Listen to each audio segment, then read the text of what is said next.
Merci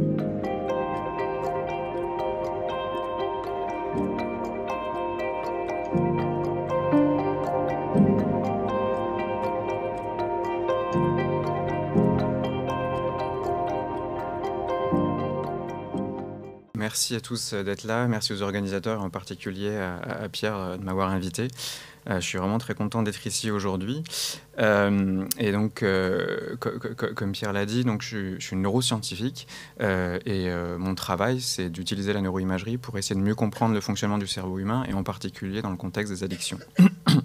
Et quand Pierre m'a invité à participer à ce forum, c'est un exercice un peu particulier pour moi parce que j'ai l'habitude de m'adresser en général qu'à des neuroscientifiques. Et je suis ravi d'avoir un auditoire beaucoup plus large aujourd'hui. Je me suis dit que c'était une très bonne occasion pour essayer de prendre un peu de hauteur et de me poser des questions que j'avoue je me pose pas forcément très souvent, mais qui sont pourtant essentielles, comme l'a dit Pierre. Et donc j'aimerais partager avec vous quelques réflexions un peu personnelles justement sur ce que ces 30 dernières années en termes de neuroimagerie ont pu apporter à la clinique des addictions. Donc concrètement, pour que vous compreniez bien de quelle place je parle, voici en gros en quoi consiste mon travail. L'étude typique que je fais, c'est de prendre un groupe de personnes qui souffrent d'une addiction. Donc comme il a été dit, mon sous-domaine d'expertise, c'est l'addiction au jeu d'argent. De prendre un groupe de sujets qu'on appelle sains, appareillés, de les mettre dans une grosse machine, qui peut être une machine d'IRM fonctionnelle ou une machine de tomographie par émission de positons, et puis de faire des petits exercices, des petites tâches cognitives à ces participants, et puis d'examiner l'activité cérébrale qui a lieu pendant ces petites tâches, et puis de comparer les groupes, et puis de regarder s'il y a des différences entre ces groupes. Et quand on trouve des différences, on est content parce que ça veut dire qu'on va pouvoir publier un article, et on appelle ça un marqueur cérébral de l'addiction, puis on est ravi, on considère que le job est fait. Et donc moi je pense qu'aujourd'hui, là, au bout de 30 ans, il est vraiment temps de se poser la question de savoir si on a apporté quelque chose au schmilblick et s'il ne faudrait pas faire un petit peu plus. Et donc, avant de vous présenter quelques résultats issus de ce type d'études, comme il a beaucoup été fait, comme Pierre l'a fait juste avant, je pense que c'est important de se poser la question, en fait, tout bêtement, pourquoi utiliser la neuroimagerie, en fait, pour étudier les addictions. Et donc, ça a été abondamment abordé hier et aujourd'hui.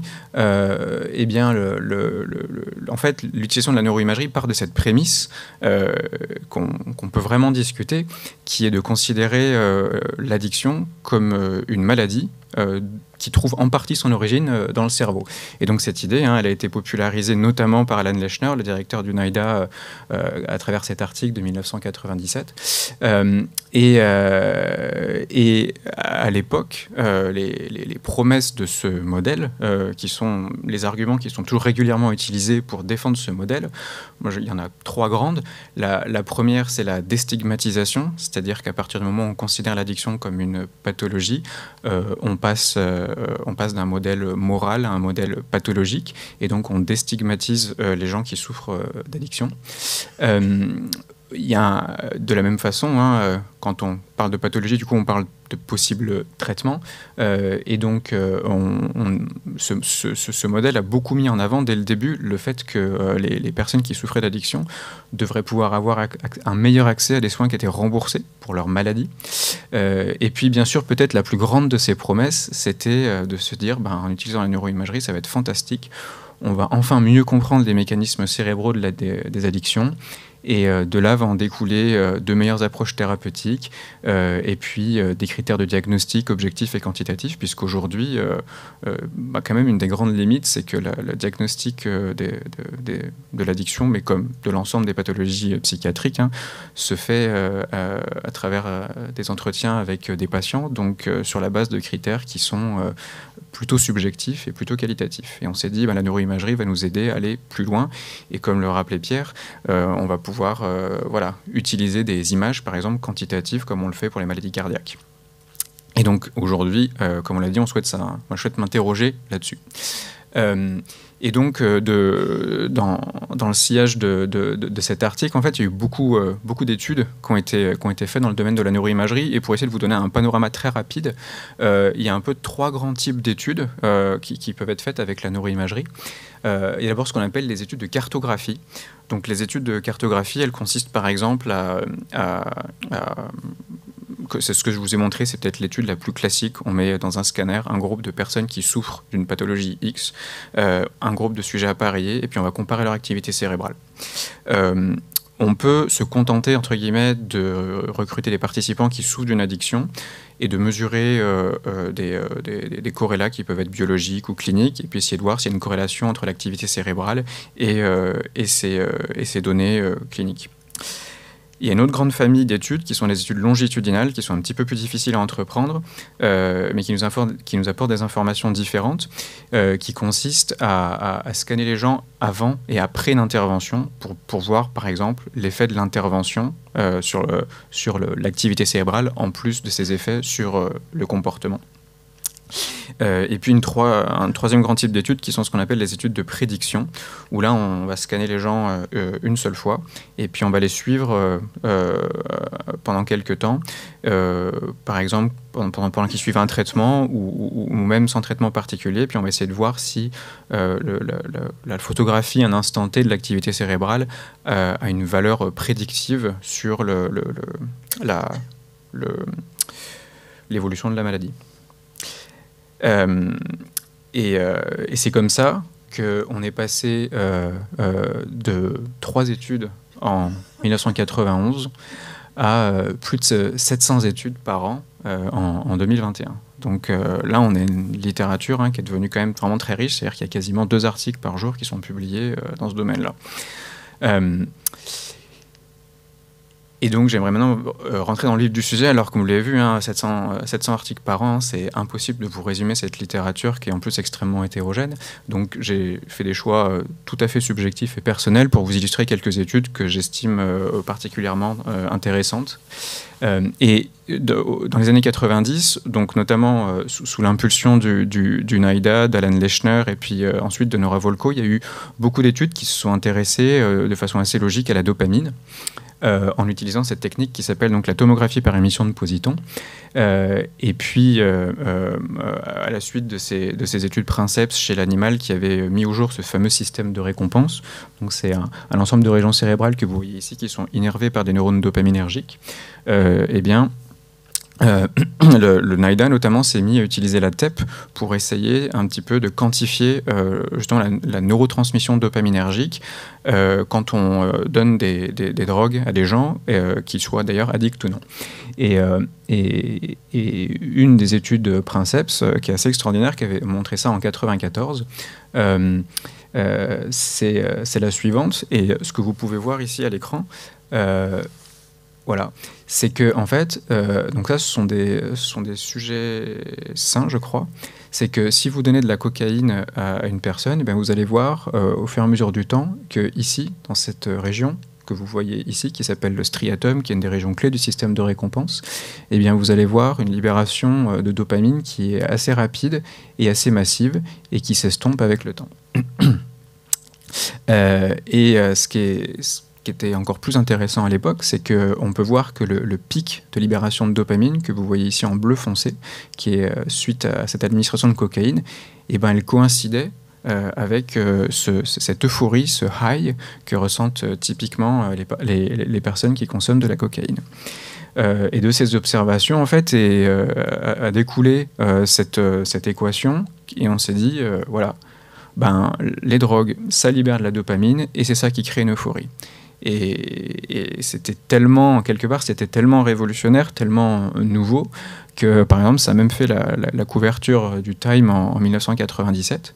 Et donc, il y a eu beaucoup d'espoirs qui ont été mis dans ces études de TEP. Donc c'est là où je vais passer à la partie un peu plus pessimiste et critique de ma présentation, parce que les études qu'on suivi ont montré que c'était un petit peu plus compliqué que ça.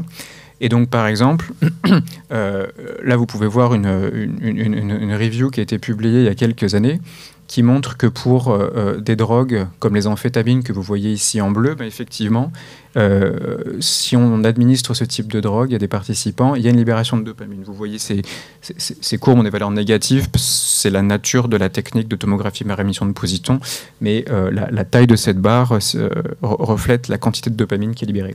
Mais ce que vous pouvez voir, c'est que quand on considère d'autres drogues, notamment comme la nicotine, comme la kétamine ou comme le cannabis, eh bien cette libération de dopamine, elle est beaucoup moins réplicable d'une étude à l'autre, et elle est beaucoup moins claire.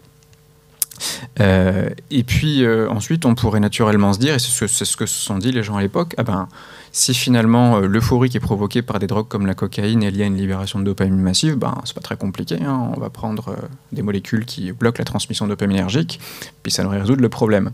Donc je pense que vous savez très bien que c'est pas le cas. Et effectivement, non seulement les antagonistes dopaminergiques ont très peu d'effets pour bloquer l'effet renforçateur des drogues, et ils ont très peu d'effets pour le traitement des addictions. Et ensuite, si en plus vous comparez des groupes de personnes qui souffrent de diverses addictions que vous voyez ici en couleur à des groupes de sujets témoins, et donc vous voyez encore la longueur de cette barre reflète la quantité de dopamine qui est libérée suite à l'administration d'une drogue, et bien vous voyez que de façon assez consistante à travers les études, eh bien, les personnes qui souffrent d'addiction, en fait, et c'est un petit peu contre-intuitif, en fait, ont une libération de dopamine qui est diminuée par rapport au sujet contrôle. Et donc ça, c'est un peu contre-intuitif par rapport aux études de départ qui montraient que l'euphorie qui est provoquée par la cocaïne est liée à la quantité de dopamine qui est libérée. Si les personnes qui souffrent d'addiction ont moins de dopamine qui est libérée, les gens ont commencé à être un petit peu perdus. Et ensuite, ce que vous voyez dans cette étude, donc ça c'est pareil, c'est des études de l'équipe de Nora Volkow, NIDA, qui sont vraiment des études séminales de la fin des années 90, qui montrent qu'à travers différentes addictions, la cocaïne, aux méthamphétamines, à l'alcool, à l'héroïne, vous voyez ici représenter la densité des récepteurs dopaminergiques dans le striatum, cette structure clé du système de récompense. Et donc vous voyez que chez les personnes qui souffrent d'addiction, la densité de récepteurs dopaminergiques, elle est plus faible. Et donc ça, encore une fois, ça allait un petit peu à l'encontre de ces premières études qui semblaient lier euphorie, effet psychotrope des drogues et dopamine. Et donc vous voyez bien qu'ici, avec ces résultats, on est bien en peine d'utiliser ces données pour essayer de développer des traitements pharmacologiques qui essaieraient d'altérer la transmission dopaminergique. Et ensuite, il y a une autre grande famille d'études dont j'aimerais parler, que je connais un petit peu mieux parce que c'est l'outil que j'utilise le plus, qui sont des études qui utilisent l'imagerie par résonance magnétique fonctionnelle. Ils s'intéressent aux processus cognitifs. Et donc c'est une littérature qui est très riche. L'IRM est une technique qui est moins chère, qui est plus accessible et donc qui est beaucoup plus utilisée. Et donc c'est une littérature qui est extrêmement disparate et assez difficile à résumer. Donc j'ai tenté de le faire à travers ce schéma que Pierre m'a piqué et qui est une étude de Nora Volkow.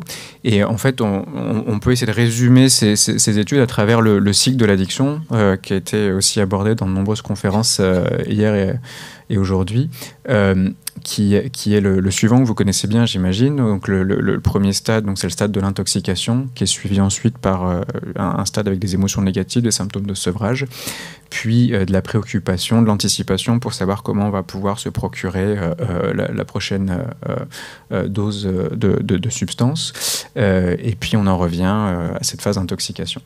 Et grosso modo, ce qu'ont montré un grand nombre d'études qui ont utilisé l'IRMF, c'est que vous avez des structures donc, comme les ganglions de la base dont fait partie le striatum qui sont très fortement impliqués dans cette phase d'intoxication.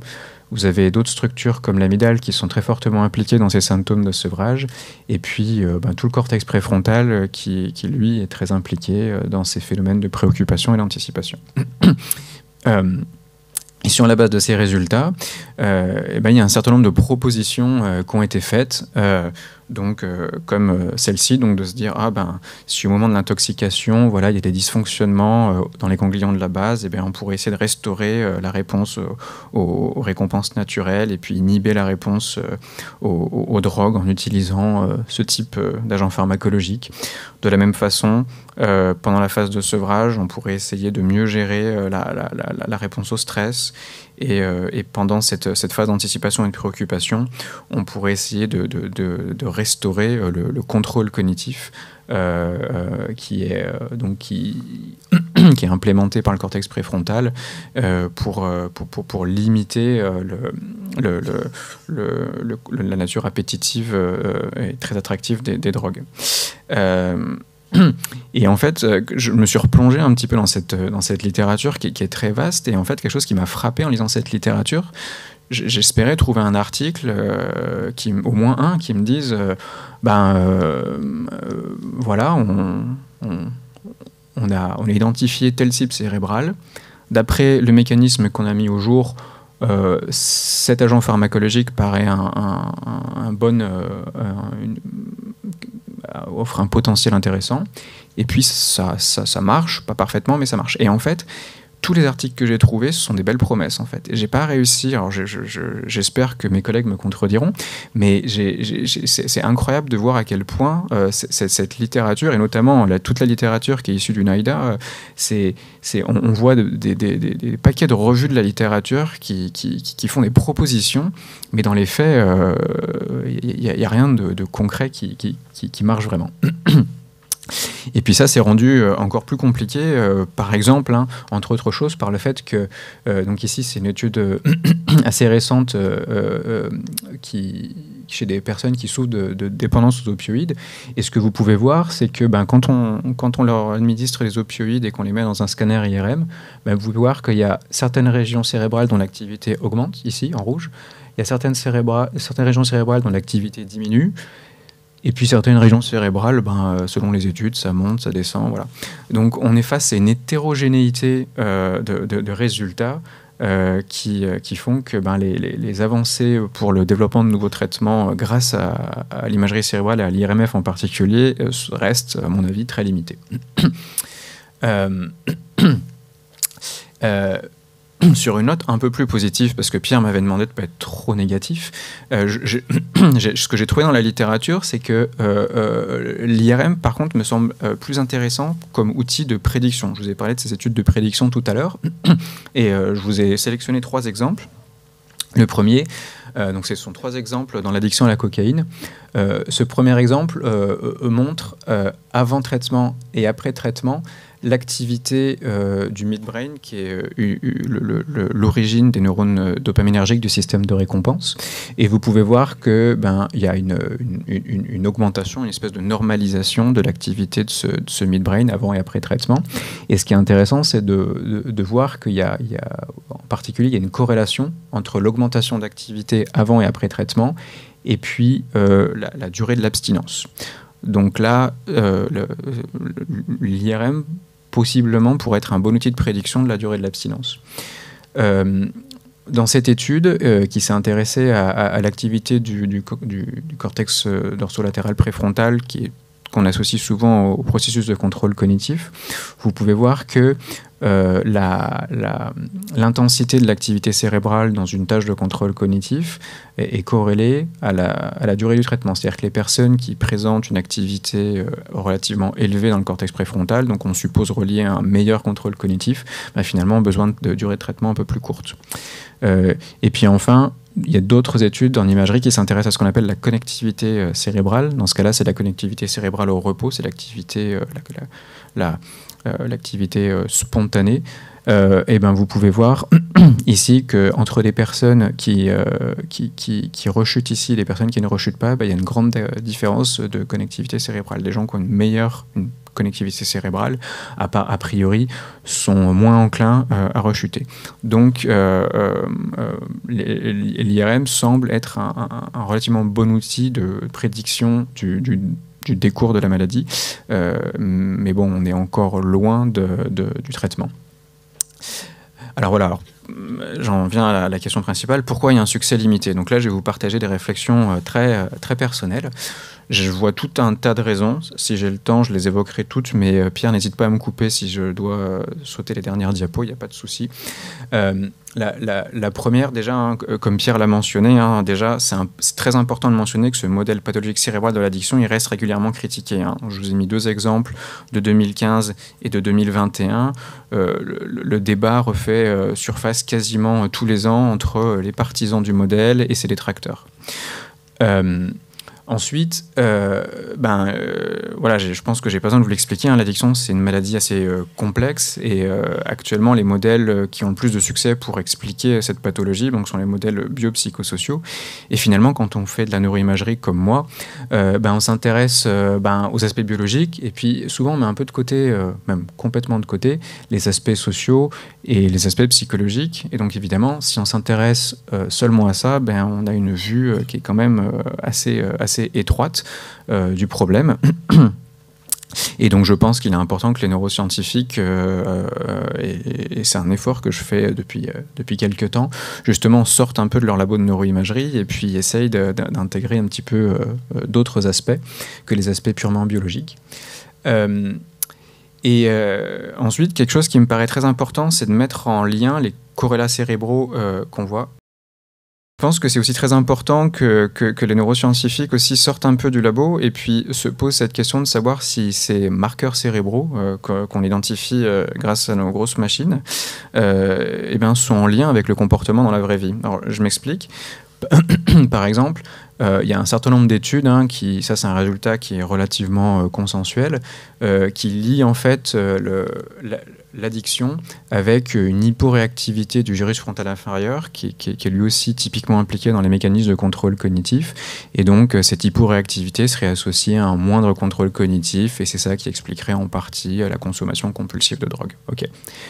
Mais est-ce que vraiment, dans la vraie vie, est-ce que c'est ça qui explique la consommation de drogue? En fait, on n'en sait rien parce que ce qu'on fait, ce sont des études qu'on appelle cross-sectionnelles.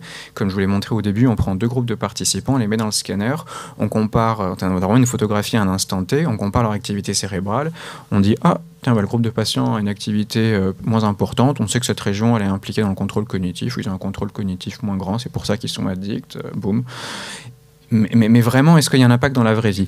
Et une façon de faire ça, en fait, c'est d'utiliser par exemple une technique qui s'appelle l'Ecological Momentary Assessment. Donc, c'est de suivre les patients de façon un peu longitudinale avec des outils très simples comme des smartphones. Et je voudrais vous montrer l'exemple d'une publication que j'aime bien qui a suivi des patients qui souffrent d'addiction à la nicotine en leur demandant régulièrement, plusieurs fois par jour, quelle quantité ils avaient fumé, et puis ils leur demandaient de noter leur craving.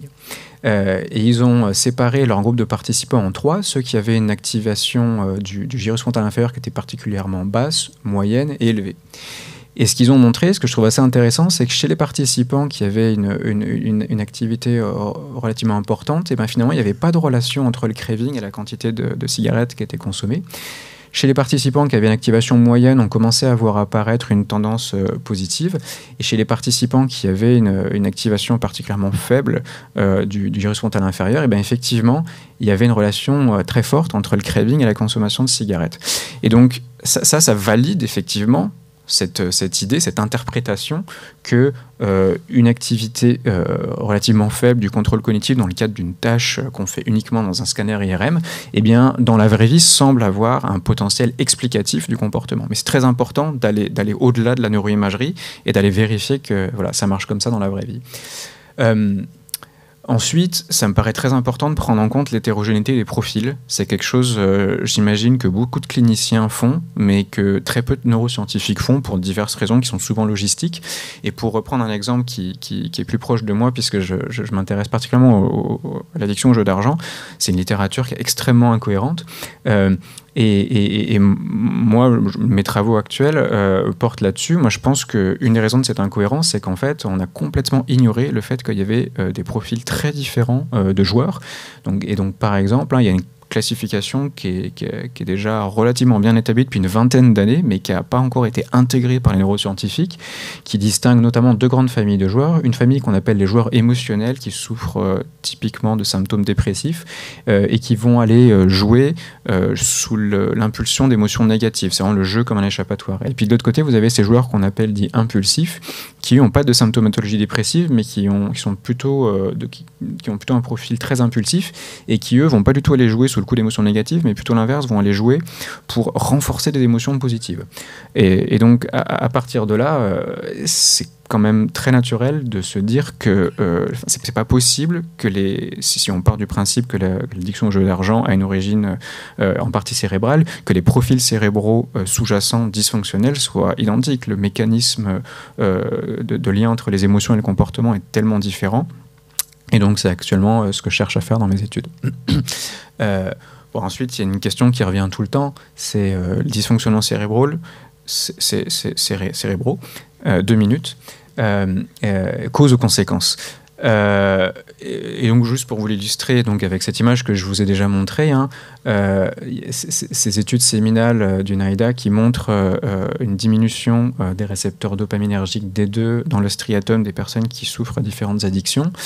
Eh bien, est-ce que c'est une cause du comportement addictif ou est-ce que c'est une conséquence? Ça a été évoqué dans des symposiums hier, hein, évidemment, quand vous bombardez des neurones avec des grandes quantités de dopamine qui sont libérées par les drogues comme la cocaïne, il y a des phénomènes d'homéostasie qui font qu'il y a une internalisation des récepteurs, le système cherche à se protéger et donc il y a une diminution de l'expression de ces récepteurs. Et donc aujourd'hui, en fait, on sait qu'on a des évidences qui montrent que ça va dans les deux sens, mais on n'est même pas, c'est pas encore très clair de savoir à quel point cet état précède la pathologie addictive ou à quel point cette diminution des récepteurs dopaminergiques en fait est une conséquence de la consommation de drogue. Et évidemment, si c'est une cause ou une conséquence, on ne va pas aborder le traitement de la même façon. Et voilà, une des dernières choses que je voulais dire, c'est que la médecine personnalisée, ça c'est quelque chose d'un peu plus technique en IRM, c'est qu'elle nécessite une bonne stabilité des mesures au niveau individuel.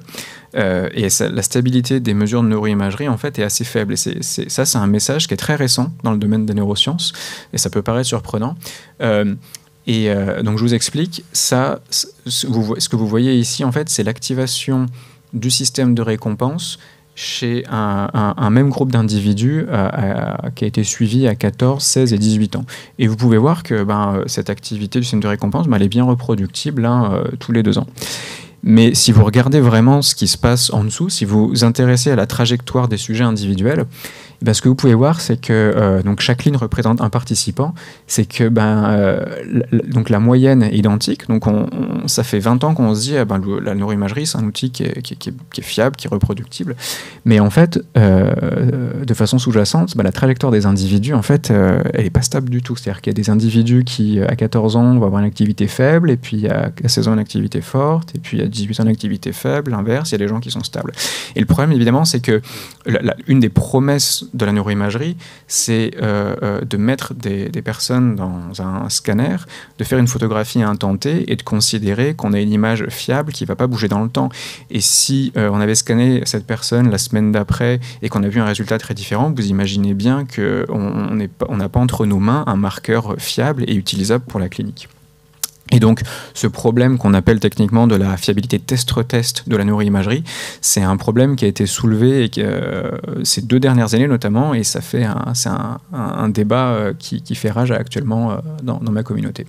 Donc, en conclusion, voilà, ce que je voulais dire, c'est que les promesses de l'imagerie cérébrale, à mon sens, sont toujours valables, mais que voilà, il y a encore beaucoup de défis à relever. Je vous remercie. Et voilà. Et je voulais signaler aux organisateurs que je trouve que c'est un peu ironique de nous avoir fait passer tous les matins entre l'hôtel et le centre de conférence devant un salon de beauté qui s'appelle My Addiction. J'apprécie beaucoup l'humour des organisateurs. Je vous remercie.